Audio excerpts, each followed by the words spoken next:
Hello दोस्तों, मैं श्यामन पांडे। आपका बहुत-बहुत स्वागत है हमारे चैनल पॉलिटी पढ़ो पे। जैसा कि आपको पता होगा कि इस टाइम पे हम एमसीक्यू सीरीज़ अपने चैनल पे डील कर रहे हैं और साथ में लेक्चर सीरीज़ भी देख रहे हैं। तो लेक्चर सीरीज़ के कंटिन्यूएशन में ये जो वीडियो है, ये सोर्सेज़ ऑफ इंडियन कॉन्स्टिट्यूशन से रिलेटेड है। इससे रिलेटेड जो हमने एमसीक्यू हैं, वो एमसीक्यू सीरीज़ में डील कर लिए हैं, जो कि आपको चैनल के प्लेलिस्ट में मिल जाएगा। तो आप वहाँ जाके सोर्सेज़ ऑफ इंडियन कॉन्स्टिट्यूशन से रिलेटेड जो एमसीक्यू हैं, उसको ज़रूर देखिएगा। एक बार आप इस वीडियो को देखिए, फिर एमसीक्यू सॉल्व करिए, आपको काफ़ी ज़्यादा नॉलेज इन्हांस होगा। तो चलिए शुरू करते हैं कि क्या-क्या सोर्सेज़ कहाँ-कहाँ से जो है इंडियन कॉन्स्टिट्यूशन में लिए गए हैं। ये वीडियो बहुत ही इंपॉर्टेंट है पीसीएस एग्ज़ाम्स में तथा वन डे एग्ज़ाम्स जितने भी हैं, रेलवे एग्ज़ाम्स होते हैं, एसएससी, सीजीएल के एग्ज़ाम्स होते हैं, इवन यूपीएससी में भी इस जगह से क्वेश्चन पूछे जाते हैं। तो काफ़ी ध्यान से इसको पढ़ें और अपने नॉलेज को बढ़ाते रहें। तो गवर्नमेंट ऑफ इंडिया एक्ट से हम देखेंगे कौन-कौन से प्रोविज़न जो गवर्नमेंट ऑफ इंडिया एक्ट 1935 से लिए गए हैं। तो गवर्नमेंट ऑफ इंडिया एक्ट 1935 से जो है फेडरल स्कीम लिया गया है कि जो है सेंटर होगा, स्टेट होगा, सेंटर के अपने पावर्स होंगे और स्टेट्स के अपने पावर्स होंगे। ये जो प्रोविज़न्स हैं, जो है वो गवर्नमेंट ऑफ इंडिया एक्ट 1935 से लिया गया है। ऑफिस ऑफ गवर्नर होगा, जो कि आप आर्टिकल देख सकते हैं इसका, आर्टिकल 153 से 162 तक दिया है। मैंने इसमें हर जो है पीपीटी में एक्स्ट्रा आपके जो है नॉलेज को ऐड किया है, जिससे कि आप साथ-साथ में उसको भी याद कर सकें और वो आपके माइंड में फिट हो सके। तो जैसे कि आप देख रहे हैं कि ऑफिस ऑफ गवर्नर के बगल में मैंने ब्रैकेट में लिख दिया है आर्टिकल्स, कि कौन से आर्टिकल जो हैं ऑफिस ऑफ गवर्नर से डील करते हैं। तो आपका कम से कम आइडिया रहेगा कि किस आर्टिकल के आस-पास जो है गवर्नर की बात होती है। तो आर्टिकल 153 से लगा के 162, यानी कि 153 से 162 आर्टिकल जो है गवर्नर से डील करता है ऑफिस ऑफ गवर्नर। तो गवर्नमेंट ऑफ इंडिया एक्ट 1935 से ऑफिस ऑफ गवर्नर भी आया है। और जुडिशरी अगला जो है इसमें, जो कि गवर्नमेंट ऑफ इंडिया एक्ट 1935 से आया है, वो जुडिशरी है। तो जुडिशरी के बारे में जब हम बात करेंगे तो देख सकते हैं इसमें आर्टिकल कौन-कौन से रिलेटेड किस-किस मतलब जुडिशरी के प्रोविजन से हैं। तो सुप्रीम कोर्ट जो है या फिर यूनियन जुडिशरी जिसको हम कहते हैं, तो वहाँ पे आर्टिकल 124 से 147 यानी कि 124 से 147 तक है। हाई कोर्ट के बारे में आर्टिकल जो है 214 से 232 तक, यानी कि 214 से 232 तक है, तथा सबऑर्डिनेट कोर्ट जो कि लोअर या डिस्ट्रिक्ट लेवल के कोर्ट्स होते हैं, उनके बारे में जो है दो आर्टिकल 233 से 237 तक जो है प्रोविज़न है। साथ-साथ में इन आर्टिकल्स को आप थोड़ा-सा ध्यान रखेंगे, जिससे कि आने वाले वीडियोज़ में जिसमें हम आर्टिकल्स को डील करेंगे या फिर हम और सारे जब जुडिशरी की बात करेंगे, तो आपको ये सारे आर्टिकल फिर से रिकॉल होते रहेंगे। तो आप देखेंगे मैं हर स्लाइड्स में इन्फॉर्मेशन जान के ऐड किया हूँ, जिससे आपको इन चीज़ों को बार-बार पढ़ने पे, बार-बार आँखों के सामने जब ये चीज़ें आपको पढ़ेंगी, तो आपको याद होती रहेंगी। तो जो है इमरजेंसी प्रोविज़न अगला जो है, जो कि गवर्नमेंट ऑफ इंडिया एक्ट 1935 से आया है, वो इमरजेंसी प्रोविजंस हैं। जैसे कि आपको पता होगा कि पार्ट 18 ऑफ इंडियन कॉन्स्टिट्यूशन में इमरजेंसी से रिलेटेड जो है बात होती है। तो इसमें इंपॉर्टेंट आर्टिकल जो है 352 है, जिसमें नेशनल इमरजेंसी की बात होती है। 356 है, जिसमें स्टेट इमरजेंसी या प्रेसिडेंशियल रूल की बात होती है। और आर्टिकल 360 ऑफ इंडियन कॉन्स्टिट्यूशन है, जो है कि अनुच्छेद 360 है, इसमें जो है फाइनेंशियल इमरजेंसी की बात होती है। और जो है एडमिनिस्ट्रेटिव डिटेल्स, ये भी जो है गवर्नमेंट ऑफ इंडिया एक्ट 1935 से आया है। उसके बाद जो है गवर्नमेंट ऑफ इंडिया एक्ट 1935 से जो अगला प्रोविजन आया है, वो पब्लिक सर्विस कमीशन है, जो कि पार्ट 14 ऑफ इंडियन कॉन्स्टिट्यूशन में दिया हुआ है, चैप्टर 2 में आर्टिकल 315 से 323 इसके बारे में डील करता है। तो आप इसको ध्यान से देखेंगे तो आप समझ पाएंगे कि कौन कौन से प्रोविजन जो है गवर्नमेंट ऑफ इंडिया एक्ट 1935 से आए हुए हैं। तो पहला हो गया फेडरल स्कीम, दूसरा हो गया ऑफिस ऑफ गवर्नर, तीसरा हो गया जुडिशरी, चौथा हो गया इमरजेंसी प्रोविजन, पांचवा हो गया पब्लिक सर्विस कमीशन। अब हम देखेंगे कि अमेरिकन कॉन्स्टिट्यूशन यानी यूएस कॉन्स्टिट्यूशन से कौन-कौन से प्रोविजन लिए गए हैं हमारे इंडियन कॉन्स्टिट्यूशन में। तो अमेरिकन जो कॉन्स्टिट्यूशन से जो सबसे इम्पोर्टेंट प्रोविजन लिया गया है, वो फंडामेंटल राइट है, जो कि पार्ट 3 ऑफ इंडियन कॉन्स्टिट्यूशन में दिया गया है, जो कि आर्टिकल 12 से 35 तक डील करता है। इंडिपेंडेंस ऑफ जुडिशरी दिया गया है कि जुडिशरी जो होगी वो स्वतंत्र होगी, वो उस पे किसी का कंट्रोल नहीं होगा। इसीलिए कहीं न कहीं जो है आर्टिकल 50 में separation of executive from judiciary की भी बात कही गई है।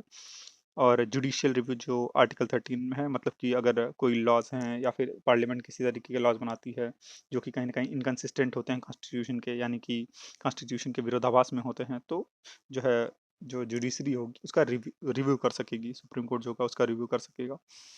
तो इस जुडिशियल रिव्यू का जो प्रोविज़न है, वो अमेरिकन कॉन्स्टिट्यूशन से हमने लिया है। Removal of supreme court and high court जजेस, ये भी हमने अमेरिकन कॉन्स्टिट्यूशन से लिया है कि किस तरीके से जो है सुप्रीम कोर्ट और हाई कोर्ट के जज को हटाया जा सकता है।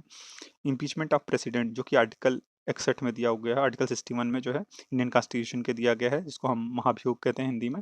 तो इम्पीचमेंट ऑफ प्रेसिडेंट जो है कि प्रेसिडेंट को कैसे हटाया जा सकता है, इंडियन प्रेसिडेंट को कैसे रिमूव किया जा सकता है, तो वो जो है इम्पीचमेंट का जो प्रोसीजर है वो आर्टिकल 61 में दिया गया है, जो कि अमेरिकन कॉन्स्टिट्यूशन से हमने लिया है।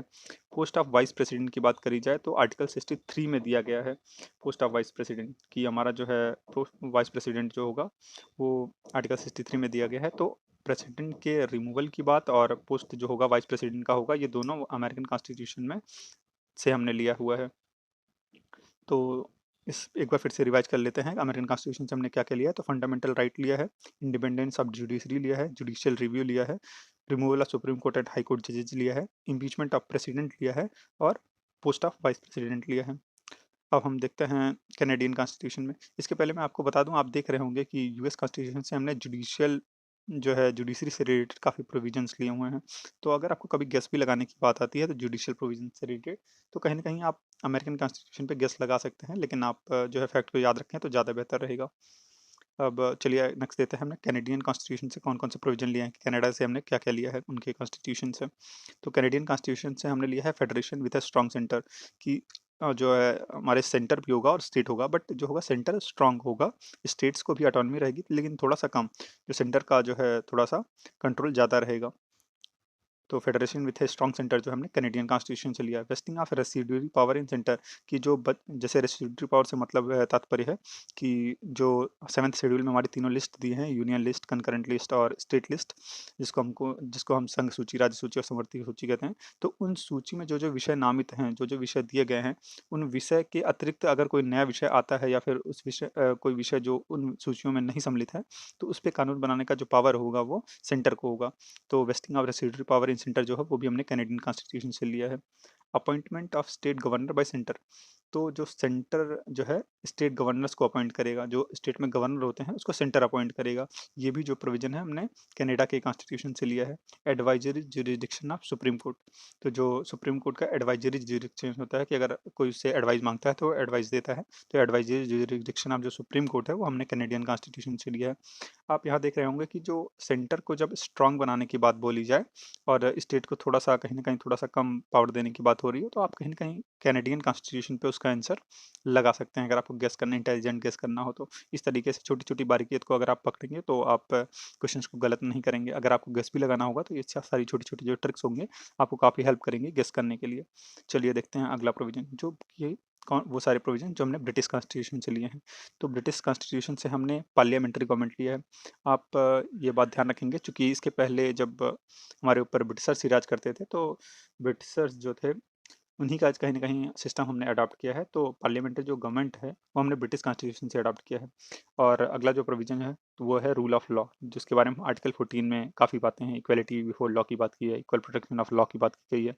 तो जो रूल ऑफ लॉ की बात है वो भी हमने ब्रिटिश कॉन्स्टिट्यूशन से लिया है। लेजिस्लेटिव प्रोसीजर हमने ब्रिटिश कॉन्स्टिट्यूशन से लिया है। कैबिनेट सिस्टम, जो कि कैबिनेट होता है हमारा, कि मतलब काउंसिल ऑफ मिनिस्टर होंगे और उस काउंसिल ऑफ मिनिस्टर में से कुछ पर्टिकुलर मिनिस्टर्स होंगे जिसको टॉप मिनिस्ट्रीज दी जाती हैं, जो सबसे ऊपर वाले मंत्रालय के लोग होते हैं, जैसे कि गृह मंत्रालय हो गया, उसके बाद उसके बाद फिनांस मिनिस्टर जिसको वित्त मंत्रालय बोला जाता है, या फिर फॉरेन मिनिस्टर जिसको विदेश मंत्रालय बोला जाता है, और डिफेंस मिनिस्टर जिसको रक्षा मंत्रालय। तो ये सब कहीं ना कहीं कैबिनेट मिनिस्टर्स के अंदर आ जाते हैं या फिर कैबिनेट सिस्टम के अंदर आ जाते हैं। जो कैबिनेट सिस्टम होगा वो भी हमने ब्रिटिश कॉन्स्टिट्यूशन से लिया है। अगला जो प्रोविजन है वो सिंगल सिटीजनशिप का है, कि एक ही नागरिकता होगी। यह नहीं कि आप भारत का भी नागरिकता ले लें और अमेरिका का भी नागरिकता ले लें, ऐसा आप नहीं कर सकते। अगर आप किसी दूसरे देश का नागरिकता लेते हैं तो जो आपकी भारत की नागरिकता है वो अपने आप कैंसिल हो जाती है। तो सिंगल सिटीजनशिप का जो कॉन्सेप्ट है वो हमने ब्रिटिश कॉन्स्टिट्यूशन से लिया है। प्रेरोगेटिव राइट्स की बात, जो कि आपको पता होगा कि आर्टिकल 32 और आर्टिकल 226, सुप्रीम कोर्ट को आर्टिकल 32 के तहत और हाई कोर्ट को आर्टिकल 226 की कॉन्स्टिट्यूशन के तहत रिट्स जो है इशू करने का जो है पावर होता है। तो रिट जो होता है सुप्रीम कोर्ट आर्टिकल 32 के तहत और हाई कोर्ट 226 के तहत इशू करता है। आपको पता होगा कि 5 तरीके की रिट्स होती हैं: हैबियस कॉर्पस, मैंडेमस, सर्शियोररी, कोवरेंटो और प्रोविशन। तो ये 5 रिट्स जो होते हैं, ये हाई कोर्ट और सुप्रीम कोर्ट को मिले होते हैं इन दोनों आर्टिकल्स के तहत। आर्टिकल 32 सुप्रीम कोर्ट और article 226 high court. Prerogative writs जो होती हैं ये भी हमने ब्रिटिश कॉन्स्टिट्यूशन से लिया है। और अगला जो प्रोविजन है वो पार्लियामेंट्री प्रिविलेज की बात करी जाती है, जो कि आर्टिकल 105 ऑफ इंडियन कॉन्स्टिट्यूशन में दिया गया है, कि पार्लियामेंट के जो मेंबर्स होंगे, एमपीज होंगे, उनको जो है कौन कौन से प्रिविलेजेस मिलेंगे अलग अलग, जैसे उनको काफ़ी सुविधाएं मिलती हैं, कि लाइक उनके ऊपर क्रिमिनल केसेस कितने टाइम में हो सकते हैं, या फिर सिविल केसेस कौन कब हो सकता है, कब नहीं हो सकता है। और उनको जो है, जो पार्लियामेंट के अगर वो अंदर हैं, वो अगर वहाँ पे कोई बात बोलते हैं तो उस पे मतलब कोई कानूनी एक्शन नहीं लिया जा सकता है, क्योंकि वो पार्लियामेंट्री प्रोसीडिंग के अंदर आ जाता है। तो ये सारी जो पार्लियामेंट्री प्रिविलेजेज हैं वो आर्टिकल 105 के तहत जो है एमपीज़ को प्राप्त होती हैं, सांसद को प्राप्त होती हैं। ये भी हमने ब्रिटिश कॉन्स्टिट्यूशन से लिया है। तथा बाइकैमरलिज्म, बाइकैमरलिज्म का मतलब कि दो जो है हाउसेज होंगे। जैसे हमारे यहाँ पे हाउस ऑफ पीपल है जिसको हम लोकसभा कहते हैं, तथा काउंसिल ऑफ स्टेट है जिसको हम राज्यसभा कहते हैं। ये जो राज्यसभा और लोकसभा की दो सदन होंगे, ये जो सिस्टम है ये भी हमने ब्रिटिश कॉन्स्टिट्यूशन से लिया है। तो ब्रिटिश कॉन्स्टिट्यूशन से हमने पार्लियामेंट्री गवर्नमेंट लिया है, रूल ऑफ लॉ लिया है, लेजिस्लेटिव प्रोसीजर लिया है, कैबिनेट सिस्टम लिया है, सिंगल सिटीजनशिप लिया है, रिट्स लिया है, पार्लियामेंट्री प्रिविलेजेस लिया है, बाइकैमरलिज्म लिया है। तो आप देख रहे होंगे कि पार्लियामेंट्री डेमोक्रेसी और पार्लियामेंट से रिलेटेड जो कि कुछ बातें हैं, तो कहीं न कहीं आप ब्रिटिश कॉन्स्टिट्यूशन पे गेस कर सकते हैं। अगला जो प्रोविज़न है वो आयरिश कॉन्स्टिट्यूशन है। तो आयरलैंड के कॉन्स्टिट्यूशन से हमने क्या-क्या लिया है उसके बारे में है। तो आयरलैंड के कॉन्स्टिट्यूशन से जो सबसे इम्पोर्टेंट हमने लिया है वो डीपीएसपी है, यानी कि directive principle of state policy, जिसको हिंदी में हम राज्य के नीति निर्देशक तत्व भी कहते हैं, जो कि भाग 4 यानी पार्ट 4 में इंडियन कॉन्स्टिट्यूशन का दिया है। आर्टिकल 36 से 51 जो है डीपीएसपी से रिलेटेड है। और जो अगला प्रोविज़न है जो कि हमने आयरलैंड की कॉन्स्टिट्यूशन से लिया है वो nomination of members of Rajya Sabha है, कि जो राज्यसभा में 12 मेंबर्स होते हैं, नॉमिनेट किए जाते हैं आर्ट, साइंस, कल्चर इन सारी फील्ड से। तो उनका जो नॉमिनेशन होता है वो मेंबर ऑफ राज्यसभा वो हमने आयरिश कॉन्स्टिट्यूशन से लिया हुआ है, कि मेंबर्स होंगे उनका नॉमिनेशन होगा, उनका इलेक्शन नहीं होता है। तो ये नॉमिनेशन वाला प्रोविज़न जो है राज्यसभा के मेंबर्स को नॉमिनेशन का, वो हमने आयरलैंड की कॉन्स्टिट्यूशन से लिया है। अगला है कि method of election of president, जो कि article 54, article 54 of Indian constitution में method of election of president दिया हुआ है। तो जो प्रेसिडेंट का इलेक्शन किस तरीके से होगा, कि वो सिंगल ट्रांसफरेबल वोट के तहत होगा, सीक्रेट बैलेट होगा, उसके बाद जो होगा वो किस तरीके से मतलब राष्ट्रपति का चुनाव होगा, उसका जो मेथड है, प्रोसीजर है, वो किस तरीके से होगा, वो जो है हमने आयरलैंड के कॉन्स्टिट्यूशन से लिया है। तो आयरलैंड के कॉन्स्टिट्यूशन से ये 3 इंपॉर्टेंट चीज़ें हो गई, direct principle of state policy, nomination of member of Rajya Sabha और method of election of president. तो ये 3 चीज़ें हमने आयरलैंड की कॉन्स्टिट्यूशन से ली हैं। अब हम देखेंगे ऑस्ट्रेलियन कॉन्स्टिट्यूशन से हमने कौन-कौन से प्रोविज़न लिए हैं। ऑस्ट्रेलियन कॉन्स्टिट्यूशन से हमने कनकरेंट लिस्ट लिया है, जैसे आपको पता पता होगा 7th शेड्यूल जो हमारा जो है 7th schedule of Indian constitution है, उसमें 3 लिस्ट की बात की गई है, यूनियन लिस्ट, स्टेट लिस्ट और कंकरेंट लिस्ट। तो उसमें जो तीसरी लिस्ट है कंकरेंट लिस्ट, जिसको हम समवर्ती सूची कहते हैं, वो हमने ऑस्ट्रेलिया के संविधान से लिया है।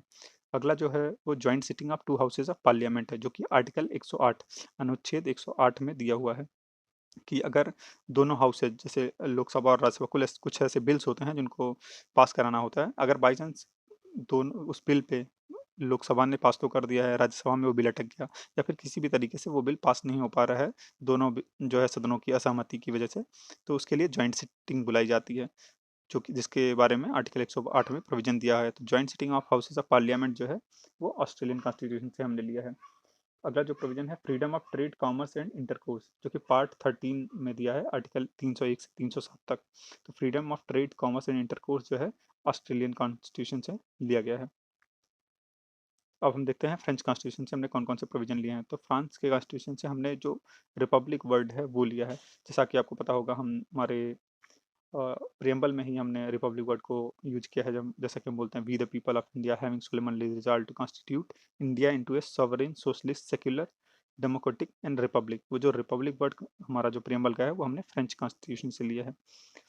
और अगला जो फ्रेंच कॉन्स्टिट्यूशन से हमने लिया है वो ideas of liberty, equality and fraternity है प्रिएम्बल में, जो कि प्रिएम्बल में ही मेंशन्ड है कि लिबर्टी, इक्वालिटी और फ्रेटर्निटी होनी चाहिए, जिसका इसका कंसेप्ट जो हमने फ्रेंच रिवॉल्यूशन से आया है। तो फ्रांस के कॉन्स्टिट्यूशन से हमने रिपब्लिक लिया है और लिबर्टी, इक्वालिटी एंड फ्रेटर्निटी लिया है, जो कि दोनों ये सारे जो वर्ड्स हैं आपको प्रिएम्बल यानी कि जो है संविधान की प्रस्तावना या उद्देशिका में मिल जाएंगे। अगला जो प्रोविजन है वो सोवियत कॉन्स्टिट्यूशन, जो यूएसआर से यानी कि जो इस टाइम पे रशिया है, पहले यूएसआर बोलते थे, या सोवियत कॉन्स्टिट्यूशन से हमने कौन-कौन से प्रोविजन लिए हैं। तो सोवियत कॉन्स्टिट्यूशन से जो सबसे इम्पोर्टेंट प्रोविजन है वो हमने लिया है फंडामेंटल ड्यूटीज़ का।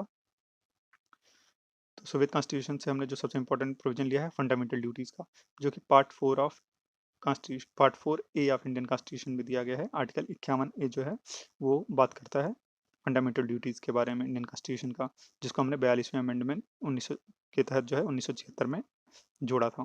तो फंडामेंटल ड्यूटीज़ हमने सोवियत कॉन्स्टिट्यूशन यानी कि रशिया के यूएसएसआर के कॉन्स्टिट्यूशन से लिया है। आपको देखिएगा इस क्वेश्चन में फँसाएगा, लिख देगा अगर ऑप्शन में रशिया और यूएसएसआर दोनों हो, तो आप यूएसएसआर को ही आंसर मारेंगे, रशिया नहीं मारेंगे। अभी सीयूईटी का एग्ज़ाम हुआ है तो इस तरीके के क्वेश्चन वहाँ पे पूछे गए थे। वो यूएसएसआर भी ऑप्शन में था और रशिया भी था, तो आप वहाँ पे रशिया नहीं मारेंगे एग्ज़ाम, तो वहाँ पे आप यूएसएसआर या सोवियत कॉन्स्टिट्यूशन अगर दिया हो तो वही आंसर मारेंगे। तो फंडामेंटल ड्यूटी जो हो गया आर्टिकल 51 पार्ट 4 ए कॉन्स्टिट्यूशन में दिया गया है, जिसको हमने 42वें संशोधन के तहत 1976 में जोड़ा है। और आइडियल ऑफ जस्टिस जो कि social economic and political justice की बात प्रेम्बल में की है, वो भी हमने सोवियत कॉन्स्टिट्यूशन से लिया था। तो सोवियत कॉन्स्टिट्यूशन से फंडामेंटल ड्यूटीज और ideal of justice social economic and political लिया है। अगला जो है वो वाइमर कॉन्स्टिट्यूशन ऑफ जर्मनी है, यानी कि जर्मनी के कॉन्स्टिट्यूशन से हमने क्या क्या लिया है, तो suspension of fundamental rights during emergency, emergency के टाइम पे जो फंडामेंटल राइट्स का सस्पेंशन होता है या फिर इन्फोर्समेंट ऑफ फंडामेंटल राइट जो होता है वो सस्पेंड हो जाता है। तो ये प्रोविजन हमने कहाँ से लिया है, ऐसा पूछता है तो जर्मनी होगा। आप इसको ऐसे रख सकते हैं कि चूंकि जर्मनी से जो है हिटलर था और हिटलर भी फंडामेंटल राइट्स को जो है कहीं ना कहीं सप्रेस करता था, तो सस्पेंशन ऑफ फंडामेंटल राइट्स जो है ड्यूरिंग इमरजेंसी वो जर्मनी से लिया गया है, या फिर उसको वाइमर कॉन्स्टिट्यूशन भी बोलते हैं। आर्टिकल 358 में suspension of provision of article 19 during emergency दिया हुआ है, और आर्टिकल 359 में suspension of enforcement of fundamental rights जो हैं कन्फर्ड बाय पार्ट 3 जो है ड्यूरिंग इमरजेंसी उसकी बात करी गई है। तो ये दो आर्टिकल आप ध्यान रखेंगे, सस्पेंशन ऑफ फंडामेंटल राइट से रिलेटेड है कि जो है आर्टिकल 19 जो है वो जो है सस्पेंड होता है 358 के तहत, और जो suspension of enforcement of rights हैं जो कि पार्ट 3 में और सारे राइट्स दिए हैं, तो उनका जो है इन्फोर्समेंट जो होगा वो उसका राइट जो है सस्पेंड हो जाता है, तो वो 359 वो दिया है आर्टिकल में दिया हुआ है। अगला देखते हैं कि हमने साउथ अफ्रीका के कॉन्स्टिट्यूशन से कौन कौन से प्रोविजन लिए हैं। तो साउथ अफ्रीका के कॉन्स्टिट्यूशन से हमने procedure for amendment of constitution जो कि पार्ट 20 में दिया हुआ है, आर्टिकल 368 जो है अमेंडमेंट यानी कि संविधान में अगर संशोधन करना हो तो आर्टिकल 368 के तहत हम करते हैं। तो प्रोसीजर क्या होगा, तो प्रक्रिया क्या होगा, किस तरीके से हम उसको संविधान में संशोधन करेंगे, ये जो प्रोविजन है वो हमने साउथ अफ्रीका के कॉन्स्टिट्यूशन से लिया है। और election of member of Rajya Sabha यानी कि काउंसिल ऑफ स्टेट जो है राज्यसभा के मेंबर जो होते हैं उनका इलेक्शन किस तरीके से होगा, वो हम भी उसको उस प्रोविजन को भी हमने साउथ अफ्रीका के कॉन्स्टिट्यूशन से लिया है। अब हम देखते हैं जापान के कॉन्स्टिट्यूशन से हमने कौन सा प्रोविजन लिया है। तो जापान के कॉन्स्टिट्यूशन से हमने प्रोसीजर स्टैब्लिश बाय लॉ लिया है, जो कि आर्टिकल 14 के अंतर्गत किया जाता है।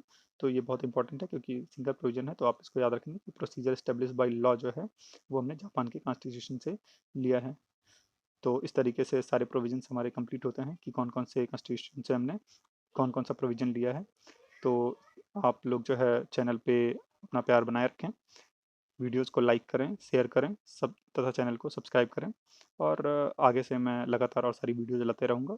और किसी तरीके की अगर आपको क्वेरी हो तो आप हमारे जीमेल politipado@gmail.com पे हमसे कनेक्ट कर सकते हैं, तथा जो वीडियो के डिस्क्रिप्शन में आपको हमारे इंस्टाग्राम आईडी का, ट्विटर का और लिंक्डइन का जो है आईडी पड़ा होगा, तो अगर आप हमको वहाँ से फॉलो करना चाहें तो आप वहाँ से फॉलो कर सकते हैं। तथा किसी तरीके की अगर क्वेरी है आपकी पढ़ाई से रिलेटेड या आपके करियर से रिलेटेड, तो आप मुझे जीमेल पे या इंस्टाग्राम पे आप मैसेज करके पूछ सकते हैं।